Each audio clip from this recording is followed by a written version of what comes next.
రాష్ట్రంలో విషజ్వరాలు విజృంభిస్తున్నాయి. ఆసుపత్రులకు బాధితులు లైన్ కడుతున్నారు. ప్రభుత్వ ప్రైవేటు ఆసుపత్రులకు రోగుల తాకిడి పెరిగింది.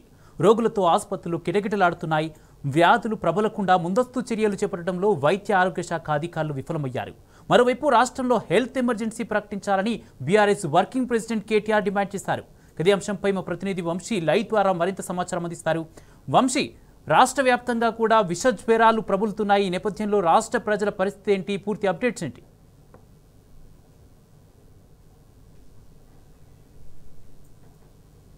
గత 45 రోజుల నుంచి కూడా చూస్తూ ఉన్నాము. తెలంగాణ రాష్ట్రంలో విషజ్వరాలు ప్రబలుతూ ఉన్నాయి. రోజు రోజుకి కూడా వీటి సంఖ్య పెరుగుతూనే ఉంది, కానీ ఎక్కడ కూడా తగ్గడం లేదని కూడా చెప్పవచ్చు. గత నెల రోజులుగా నమోదైనటువంటి రాష్ట్రంలో చూస్తే మాత్రం 23వ తేదీ వరకు కూడా రాష్ట్రంలో డెంగీ కేసులు 5246 డెంగీ కేసులు నమోదయ్యాయంటే ఏదైతే వ్యాధుల తీవ్రత అనేది, విషజ్వరాల తీవ్రత అనేది ఏ విధంగా పెరిగింది అనేది కూడా మనం చాలా స్పష్టంగా అర్థం చేసుకోవచ్చు. ప్రధానంగా హైదరాబాద్ నగరంలో 2145 డెంగీ కేసులు నమోదయ్యాయి. దాని తర్వాత అత్యధికంగా 600కు పైగా కూడా అటు ఖమ్మం జిల్లాలో నమోదైనటువంటి పరిస్థితి కూడా మనం చూస్తా ఉన్నాము.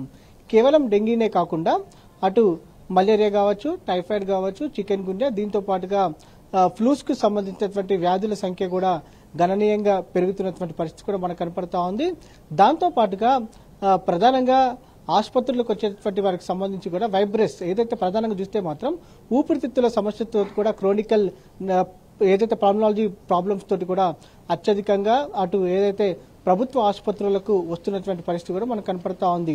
దాంతో పాటుగా జ్వరాలతోటి కూడా అత్యధికంగా ఆసుపత్రులకు చేరుకుంటా ఉన్నారు. ప్రధానంగా దోమకాటు జ్వరాలతో మాత్రం కొంత అత్యధికంగా ఆసుపత్రులకు చేరుతున్నటువంటి పరిస్థితి కూడా మనకు కనపడతా ఉంది. దాంతో పాటుగా డెంగీ తోటి అటు పిట్టల్లాగా ప్రజలు రాలిపోతున్నటువంటి పరిస్థితి కూడా మనం చూస్తున్నాం. గత 4-5 రోజుల నుంచి కూడా మనం చూస్తే మాత్రం రాష్ట్రంలో డెంగీ తోటి దాదాపుగా 10 మంది వరకు కూడా చనిపోయారంటే రాష్ట్రంలో విష జ్వరాల తీవ్రత ఏ విధంగా ఉంది అనేది కూడా మనకు పూర్తి స్థాయిలో అర్థమవుతా ఉంది.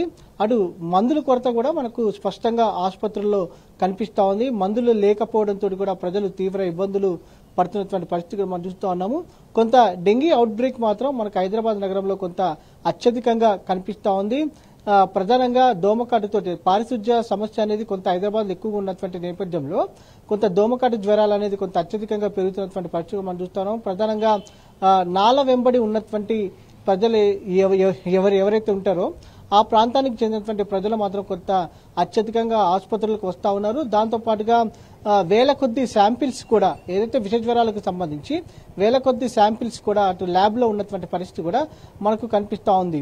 ప్రధానంగా హైదరాబాద్ నగరంలోని ప్రధాన ఆసుపత్రులు గాంధీ, ఉస్మానియా, నీలూఫర్, ఫీవర్ ఆసుపత్రితో పాటుగా డిస్టిక్ ఏరియా ఆసుపత్రులు ఏవైతే ఉన్నాయో ఆ యొక్క ఆసుపత్రులకు కూడా పెద్ద సంఖ్యలో రోగుల సంఖ్య పెరిగిందని అంటే జ్వరాల తీవ్రత ఏదైతే డెంగీ అనేది హైదరాబాద్ నగరాల్లో ఎంత అవుట్ బ్రేక్ అయిందనేది కూడా మనకు కనిపిస్తా ఉంది. అటు ప్రధానంగా అధికారుల చర్యలు కూడా చాలా శూన్యంగా కనిపిస్తా ఉంది. ప్రధానంగా అటు ప్రభుత్వం నుంచి డెంగీ మరణాలు లేవు, అవి సాధారణ మరణాలు అని చెప్తున్నా కూడా చనిపోయేటటువంటి పిల్లలు కూడా అది కేవలం ఏదైతే విద్యార్థులు కావచ్చు, చిన్నపిల్లలు కావచ్చు, యువకులు కొంత మనకు అత్యధికంగా అటు డెంగీతో మరణిస్తున్నటువంటి పరిస్థితి మనకు కనిపిస్తా ఉంది. ఈరోజు నిజామాబాద్ లో ఒక యువకుడు చనిపోయారు 2 రోజుల క్రితం. దాంతో పాటుగా మొన్న రాత్రి నిజామాబాద్ లోనే 3 చనిపోయినటువంటి పరిస్థితి మనం చూస్తా ఉన్నాము. అటు వారం క్రితము మరొక ప్రాంతంలో దాదాపుగా 5 చనిపోయినటువంటి పరిస్థితి కూడా మనకు కనపడతా ఉంది.